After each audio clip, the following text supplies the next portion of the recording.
দশে মিলে করি কাজ, হারি জিতে নাহিলাজ। হ্যালো এভরিওয়ান, আসসালামু আলাইকুম। কেমন আছো তোমরা সবাই? আলহামদুলিল্লাহ, আমি তো আছি অনেক ভালো। ওই যে বললাম, দশে মিলে করি কাজ, হারি জিতে নাহিলাজ। এই কথাটা কেন বললাম তার ব্যাপারটাও বুঝতে পারবা। তো আজ আমি তোমাদের সাথে যে ভিডিওটি শেয়ার করতে যাচ্ছি সেটা হচ্ছে, আমি আমার বাগানে অল্প অল্প করে গার্ডেনিং শুরু করেছি। তোমরা জানো, ফার্স্ট স্টার্ট করেছি হচ্ছে আমি আমার বাগানে লাউয়ের গাছ দিয়ে। জি হ্যাঁ, এটা অবিশ্বাস্য হলেও মে মাসের 4 তারিখে আমি আমার লাউ গাছ সবগুলো দিয়ে দিয়েছি, যার একটা ভিডিও আমি অলরেডি তোমাদের সাথে আমার ইউটিউব চ্যানেলে শেয়ার করেছি। তো যাই হোক, আজকে দ্বিতীয় যেটা দিতে যাচ্ছি সেটা হচ্ছে ডাটা। তো আমার বাগানের মেইন বেড খুবই অল্প, সেটা কিন্তু তোমরা অনেকেই জানো। এই হচ্ছে আমার বাগানের একটা মেইন বেড, যেখানে আমি অলরেডি লাউ দিয়ে দিয়েছি, আর যার নিচে অলরেডি মূলা হচ্ছে, পালং শাক আছে, আর হচ্ছে ফার্স্ট যেটা সেটা হচ্ছে সেচি শাকের বেড।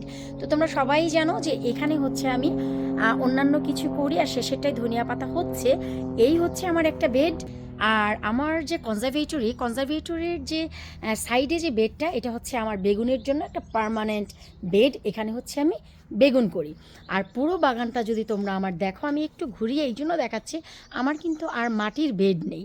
এই যে দেখো, শুধু ওই পাশটাতেই হচ্ছে আমার মাটির বেড, ওইখানে হচ্ছে আমার পুকুর, আর ওই পাশে হচ্ছে আমার বেঞ্চ, বসার জায়গা, সাইডে হচ্ছে সব টব থাকে, আর এই হচ্ছে আমার একটা বেড।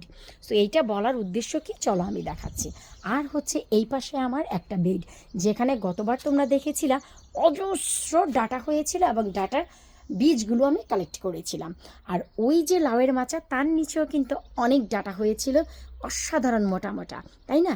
তো সেই ডাটাগুলো এইবার আর ওই পাশে আমি দিব না, তাহলে কি হয়, ডাটাগুলো এত বড় হয়ে যায় যে লাউগুলো ঝুলতে কষ্ট হয়। তাই আমি শুধু এই একটা বেডেই ডাটা দিব, তাও আবার বাহারি ডাটা। তার মানে কি, বুঝতে পেরেছো? আমার পছন্দের অনেক ডাটা। তো ডাটা দেওয়ার আগে আমি আসলে বেডটা প্রিপেয়ার করব। এখানে গতকালকে লাস্ট যে মূলা ছিল সেটা তুলে নিয়েছি। গত বছর এখানে যে ডাটা ছিল, সেখান থেকে ডাটা তোলার পর আমি বীজ নেওয়ার সময় অনেক ঝাঁকুনি দিয়েছিলাম, যে কারণে দেখো যে অনেক বীজ পড়েছিল। এই যে দেখো, সেখান থেকে কিন্তু অনেক ডাটা গাছ উঠেছে। এই যে দেখো, শুধু যদি একটু লক্ষ্য করে দেখতেই পাবা অনেক ডাটা গাছ। এখন এখানে না কোপাবো, আমার না এত মায়া হচ্ছে। তো আমি ওই পাশে তেমন গাছ ওঠেনি, ওই পাশটাতে আমি কোপাবো। আর পুরো জায়গাটায় না আমি একটা হালকা এই যে কম্পোস্টের লেয়ার করে দিব। তারপর চলো এই প্রিপারেশনটা আগে করি, এরপর তোমাদের সাথে আবার শেয়ার করি। এই তো দেখো, আমি কিন্তু শুধু ওই পাশটাকে একটু হালকা করে কুপিয়ে নিয়েছি। তারপর পুরো জায়গাটাতে আমি শুধু হালকা হালকা করে কম্পোস্টের শাওয়ার করে দিয়েছি। আর আমি এমন নয় যে দাবিয়ে দাবিয়ে দিয়েছি, হয়তো বা লাল ডাটা শাকগুলো ভেতরে চলে গেছে, উঠে আসবে, কারণ আমি যাতাযাতি করিনি। আর এই যে দেখো, যেগুলো একটু বড় ছিল সেগুলো কিন্তু কম্পোস্টের উপর দিয়েই ভেসে আছে। এই যে দেখো, এই যে নিজে নিজে যে কত ডাটা উঠছে, এটা আসলে আনবিলিভেবল। আর সবগুলো ঢেকে গেছে। তো এখন ওই যে বললাম না যে দশে মিলে করি কাজ, হারি জিতে নাহিলাজ, এটার মানেটা কি?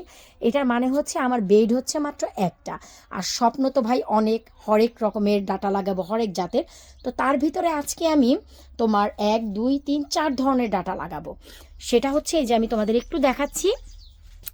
এই যে ডাটাটা, এটা দেখেছিলাম গত বছর আমার বাগানে অনেক বড় বড় হয়েছিল। নিচের দিকটা একদম আধা ইঞ্চি পর্যন্ত হচ্ছে গোলাপি, তারপর উপর পর্যন্ত পুরোটাই হচ্ছে সবুজ ডাটা। আর এটা দেখতে পাচ্ছ, এটা হচ্ছে পুরো ডাটার ডগাটাই হবে হালকা পিঙ্ক গোলাপি, আর পাতাগুলো হবে হালকা একটু ব্রাউনিশ ব্রাউনিশ, সবুজ সবুজ ব্রাউনিশ, ঠিক আছে? আর এই যে ডাটা, এটা হচ্ছে আমাদের বাংলাদেশের আখি ডাটা, যেটা কিনা হিউজ বড় হয়। তো এটা লাগাবো 1 2 3। আর এটা হচ্ছে আমার বাগানে আমি খুবই সামান্য ডাটার বীজ রেখেছিলাম, যেটা হচ্ছে কিনা ব্রাউন কালারের ডাটা প্লাস ব্রাউন কালারের পাতা, যেটা কিনা বাংলাদেশের বাজারে হর হামেশা দেখা যায়। তো দেখতেই পাচ্ছ, এই 4 জাতের ডাটা লাগাবো এই অল্প একটু জায়গায়। তবে তার জন্য আমাকে হালকা হালকা করে একটু কম্পার্টমেন্টের মতন তৈরি করে নিতে হবে। তো এবার চলো বলছি তোমাদের জন্য খুবই গুরুত্বপূর্ণ একটি কথা, যেই প্রশ্ন আমি অনেক পাচ্ছি যে আপু তুমি কোন দেশে থাকো, আমরা তো ইউকেতে থাকি, তোমার বাগান থেকে এত বড় বড় মূলাও তুলে ফেলেছো, তুমি মূলা কবে লাগিয়েছো, এত পালং শাক খাচ্ছ, পালং শাক কবে দিয়েছো, তারপর হচ্ছে মানে এত প্রশ্ন যে আপু তুমি কখন কি গাছ লাগাও যে তোমার এত সুন্দর সময় মতো ফলন চলে আসে। যেই জন্য আমি বলে দিয়েছি 2026-এর মে মাসের 4 তারিখে লাউ গাছ দিয়েছি, আর আজকে মে মাসের 7 তারিখ, আজকে দিতে যাচ্ছি হচ্ছে আমি ডাটা। এগুলো বলার একটাই কারণ যেন তোমরা বুঝতে পারো আমি এবছর কোন সময়ে কি বীজটা দিয়েছি, আর এন্ড সামারে কোন সময়ে আমি কোন ফলনটা কতটুকু সাইজ এবং কতটুকু পেয়েছি। এতে করে না একটু ক্যালকুলেট করতে ইজি হয় যে আমি কোন মাসে কি দিয়েছি আর কোন মাসে কি পরিমাণ কি ফলন পাচ্ছি। তো চলো আমরা কোন জায়গায় কি বীজ দিচ্ছি সেটা তোমাদের সাথে শেয়ার করি। এরপরে এতে দেখতেই পাচ্ছ আমি হালকা করে একটু ট্যাপ দিয়ে নিয়েছি। এই যে দেখো এইখানে একটা লাইন বরাবর এই যে এখানে একটা ট্যাপ দিয়েছি যে আমি এখানে এক ধরনের বীজ দিব। আবার এই যে এখানে একটু ট্যাপ দিয়েছি। ট্যাপটা দেওয়ার কারণ কি, যে এই জায়গাটার ভিতরে আমি শুধু কোনো বীজ ফেলবো না, এই হচ্ছে কথা। যদি আগে থেকে নিচে বীজ থেকে থাকে উঠলো, নয়তো এই যে দেখতে পাচ্ছ যে ডিভাইডারগুলো আমি করেছি। এখন চলো আমরা দিয়ে দিচ্ছি। তো ফার্স্ট যে বেড এখানে হচ্ছে আখি ডাঁটা দিব, কারণ এটা হচ্ছে একদম শেষের দিকে, তাই এখানে আমার আখি ডাঁটাটা থাকবে, তাহলে ভালো হবে, এটা বড় হয়। তারপর এই যে দেখতে পাচ্ছ এখানে হচ্ছে ব্রাউন ডাটাটা দিব। তো চলো আমরা দিতে দিতেই কথা বলি। তো এইতে দেখো আমি শুরুতে খুবই সামান্য সামান্য করে ছিটিয়ে দিচ্ছি। যেহেতু জায়গা কম তাই আমি অনেক বেশি দিব না, যে একদম হিবিজিবি হয়ে যায়। আখি ডাঁটা এত বড় হয় যে একটা ডাঁটাই কিন্তু এক ফ্যামিলি খেতে পারে, এটা আমরা কে না জানি, তাই না? তো চলো আমরা এভাবে করে বীজগুলো শুরুতেই দিয়ে নিচ্ছি। এরপর তার বলার অপেক্ষা রাখে না যে আমরা হচ্ছে কি করব, পানি দিয়ে দিব। আর পানির ফোর্সটা একটু কমই রাখবো, যেন ফোর্সে আমাদের বীজগুলো এক জায়গা থেকে আরেক জায়গায় চলে না যায়। এর জন্য আমি কিন্তু দেখো ফোর্স কিন্তু একদম কমিয়ে রেখেছি। বেশি জোরে দিলে কি হবে, বীজগুলো এক জায়গা থেকে আরেক জায়গায় হেলতে দুলতে থাকবে। তো এইভাবে করে আমি পুরো বেগটাতে শুরুতে পানি দিয়ে নিচ্ছি। দেখো এই তো আলহামদুলিল্লাহ 2026-এ আমার বাগানের মেইন বেডে 4 ধরনের ডাটা লাগিয়ে দিলাম, সাথে একটা পটেও লাগিয়েছি, হোক দেখাবো। তবে এখন যে সবথেকে বড় প্রবলেমটা আমরা ফেস করি আমরা সব বাগানিরা, সেটা হচ্ছে যখনই এরকম এমটি কোনো মাটি দেখা যায় তখনই বিড়াল বা অন্যান্য পশু পাখি এসে মাটিগুলো উল্টে পাল্টে সব কিছু করে। সো বেস্ট আইডিয়া হচ্ছে কোনো কালো প্লাস্টিক দিয়ে বা নেট দিয়ে ঢেকে দেয়া।